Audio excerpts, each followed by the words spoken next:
Now,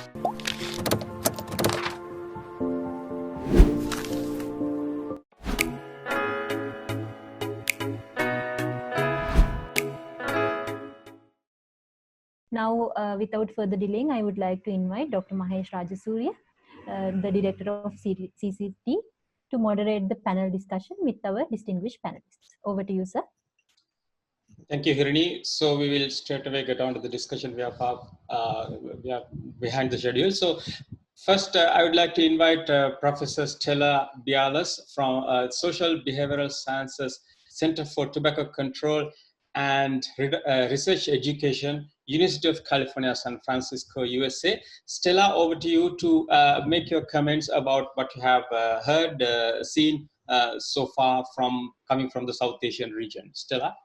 Well, thank you very much, Mahesh, and thank you everybody for having me and allowing me to be with you. Morning for you, evening for me. I always learn so very much with my colleagues. I think there are so many commonalities, and that's why it's so important, this opportunity for the region to get together. I was looking at the main thing that I think the main message is that the best way for us to protect our youth from tobacco industry influence and a lifetime of addiction, disease, and death is really to implement and enforce the laws.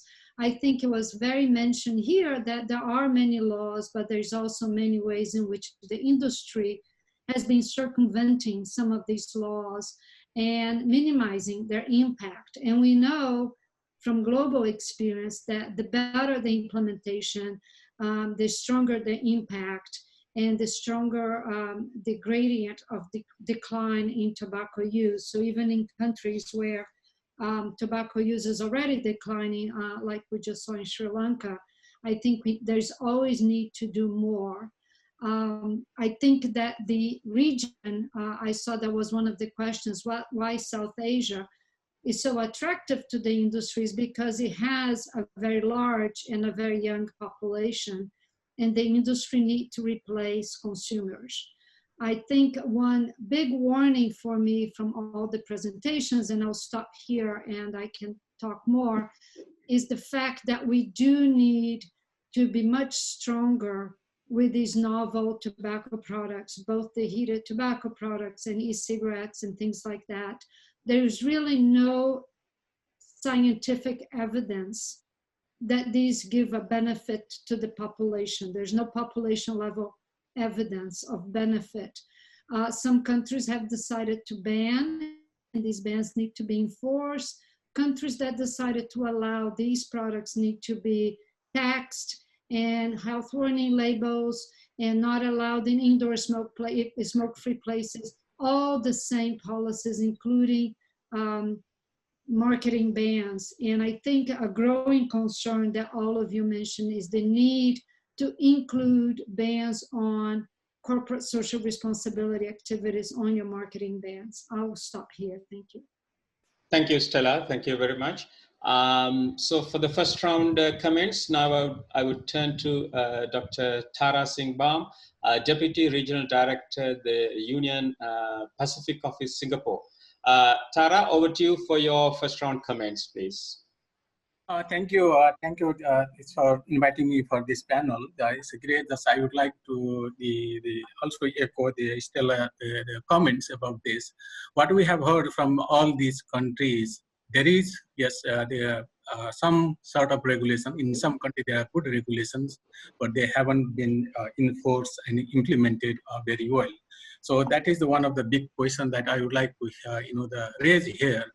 Are we going to just monitor or blame the industry all the time, or we have to change our mindset, and also the ways that we have been doing for decades? So one of the big thing that we have learned from this the COVID-19, that is the government's accountabilities. Yes, there are some good regulations. There are some commitments on paper, but those commitments and the and also the rules and regulations haven't been fully enforced. So in this matter, I think it's a time to really make the governments accountable to implement the rules and regulations, to improve this all the if there are any loopholes. For example, in some countries already there's some loopholes identified. For example, in Afghanistan and also even in Bhutan, there are some the problem with the controlling the illicit trade there. So there are many things that I think we have to work together to ensure that the governments are serious, both at national and sub-national level, and we all, as the partners, we have to engage everyone in this the process to change the mindset of the governments, even at the civil society as well. So the civil society also needs to have the different the strategies to cope up with this the growing the tobacco pandemic. So again, the presentation are very great. There's so much of learning from there. But as Dr. Ranam already he mentioned something. It's a time to make action. It's not just about the monitoring. So again, the actions is through the governments. Government must take the serious the steps toward the tobacco control. So these are some of my learnings in the over to you. Thank you, Tara. Thank you very much. So hold the governments responsible, maybe perhaps through public opinion, we can put pressure on governments. So over to Dr. Dianath Samarsinghe for the first round comments, consultant psychiatrist from Sri Lanka. Sir, over to you for your comments. Just to pick up from where Dr. Tara Singh stopped, holding governments responsible is one possibility. What if we go further and see, can we hold the tobacco trade responsible? And the answer obviously is no, because we are dealing with some entity out there, impersonal, abstract, non-human. So you can't do what you want to do with the government with the tobacco trade. It doesn't exist. There are people working for the tobacco trade, but they don't feel that they own the actions of the trade itself. It's like a policeman in Minneapolis will happily sit on the neck or put his knee on the neck of a black man, hold it there for almost 10 minutes, because he is simply an agent of the entity called police. So the entity cannot be addressed, doesn't exist. Everybody blindly follows what they think the entity wants. We don't really know what it wants, but we are employed by the police, so we kill black people more than white. Tobacco trade doesn't actually make differences between black and white. It certainly makes differences between rich and poor. But what is the implication of this? The implication is that we make a mistake or don't do enough if we only address that abstract entity. We have to address the individual human people who may actually be human. Human beings working in the tobacco trade are trapped in an utterly unenviable position, having to implement the desires and wishes that they imagine that this trade wants them to implement. But the trade really has no real existence. It's only a legal entity. So what should we do? My point is, we should try to personalize this a little bit more. help the victims of tobacco, not only those who use it, but also the victims of the tobacco trade who it employs, from the chief executive downwards, who are more trapped than the smoker. The chief executive cannot move. He is just trapped. There is no room to move. Because he gets a large pay at the end of the year, he presumes that he's getting a good deal, but he's trapped worse than the people that this trade victimizes. So maybe South Asia can start, because of its focus, there's a cultural thing here that focuses on different kinds of values. We might like to see, how do we liberate the people working for this trade? And for that, we need to reach them with things that they feel. The police killed 1,000 black people during this year in the USA. I don't know how many whites, maybe 50, 100, I don't know. But one person's name mobilized the nation. Now, the tobacco trade kills in a day more than COVID has killed, about 10 times more than COVID has killed. I didn't do the math. Has killed in its entire stay in Sri Lanka. But nobody notices those deaths because we are talking numbers. We need individuals to represent the scale of death with a personal story. We need to reach individuals within the trade who are actually trapped more than anyone else to change this system from within. I think there are moves like that that are happening, maybe globally as well.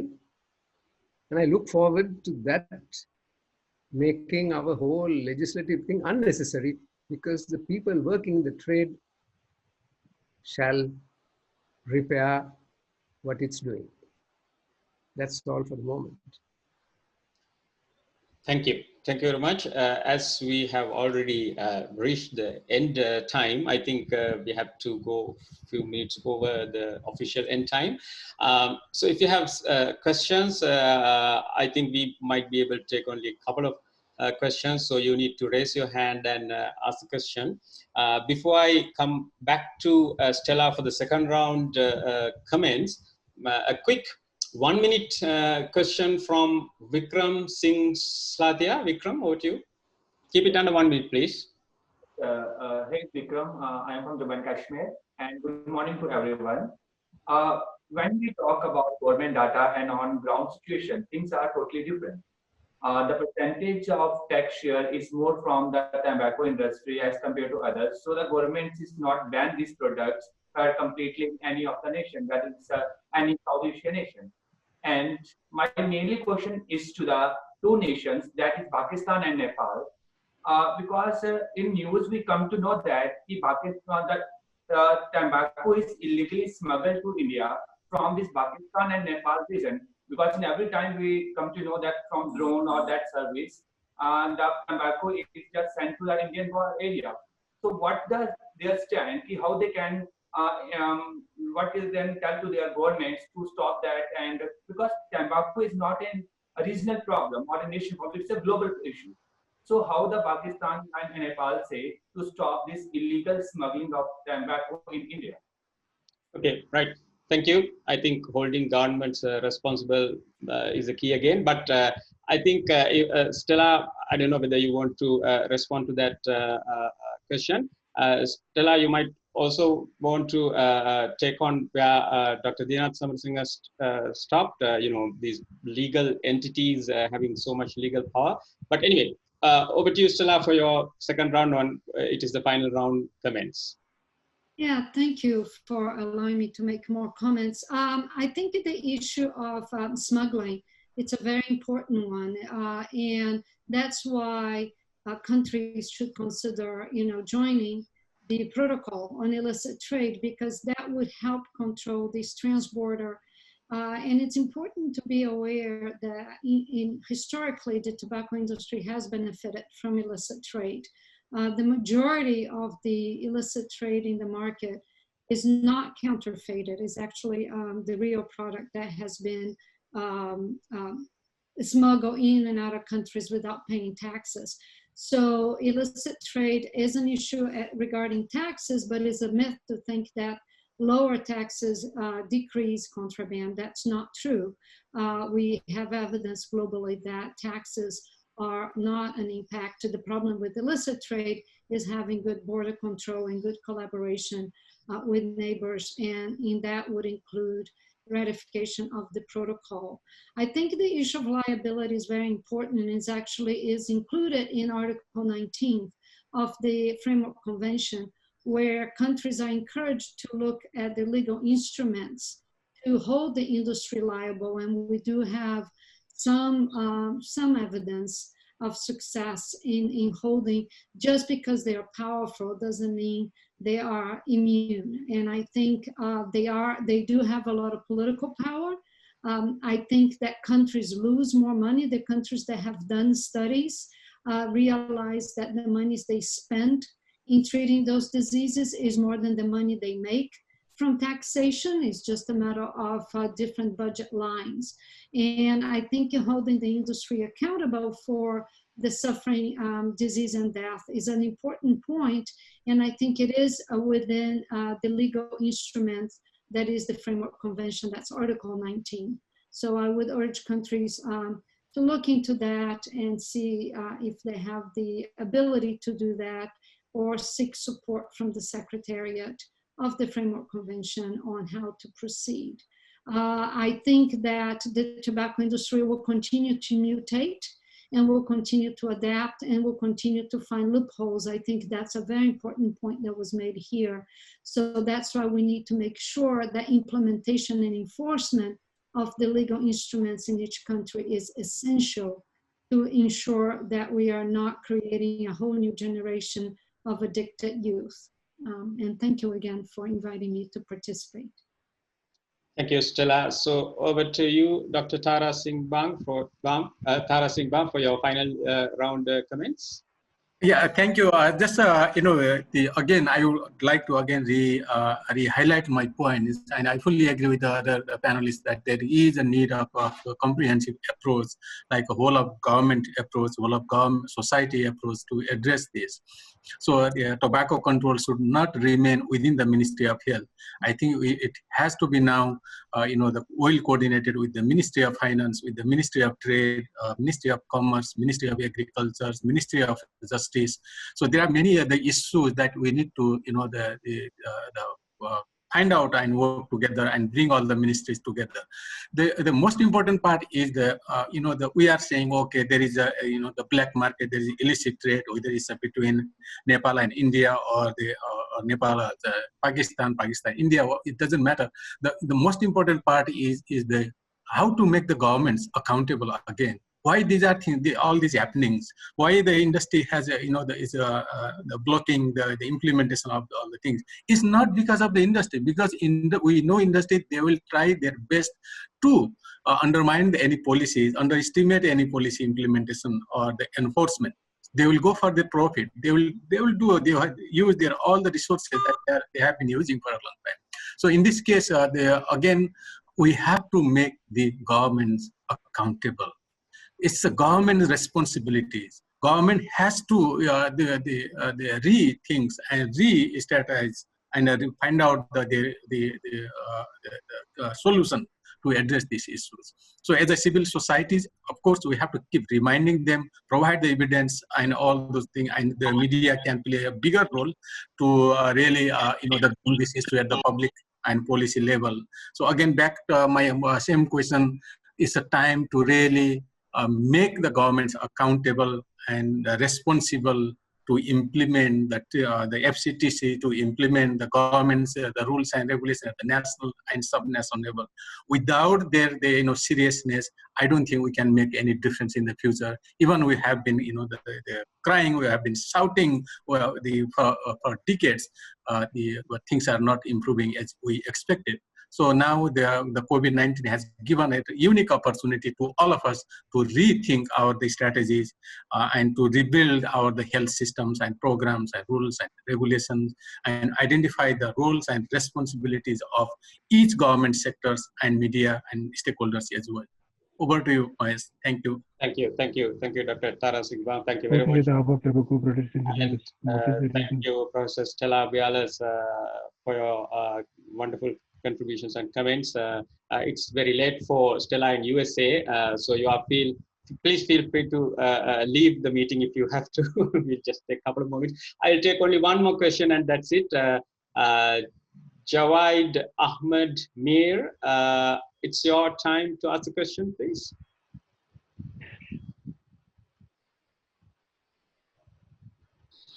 Good morning, sir. Good morning.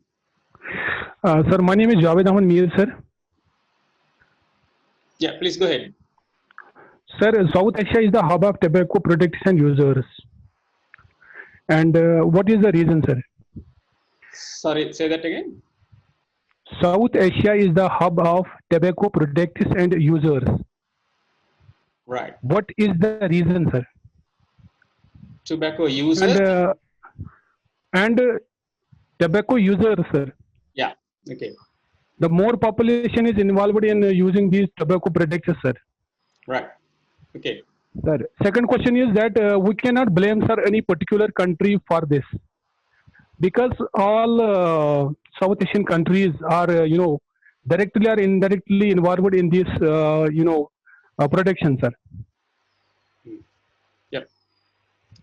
Yes, of course. Yes, of course. I would rather not try to answer that question and wait for Dr. Dinath Samarasinghe to make his final round comments, and then we'll see whether that question still needs to be addressed. So over to you. Over to me, Dinath? Yes, correct. Holding governments accountable, as Dr. Tara Singh said, is crucial. But again, we have to go beyond the thing called government and go to the persons that constitute the government. If a government is insensitive to the suffering of its poorest people, how do you hold the government accountable? You have the politician accountable. In India, you have Modi, right? So how, or in the US, Trump? The government just exists and continues to exist. Just as we hold Modi or Trump or Obama, no different to Trump, accountable, we need to hold individuals in the trade accountable. That's all. One more point, just one more point. The people in the trade will then, I think, with great joy, if we can teach them to see what it's about, work towards abolishing the tobacco trade itself. That's their only liberation. They have to go to another job. Bhutan provides that example for this region. Funnily enough, the crazy idea of banning tobacco altogether suddenly looks feasible.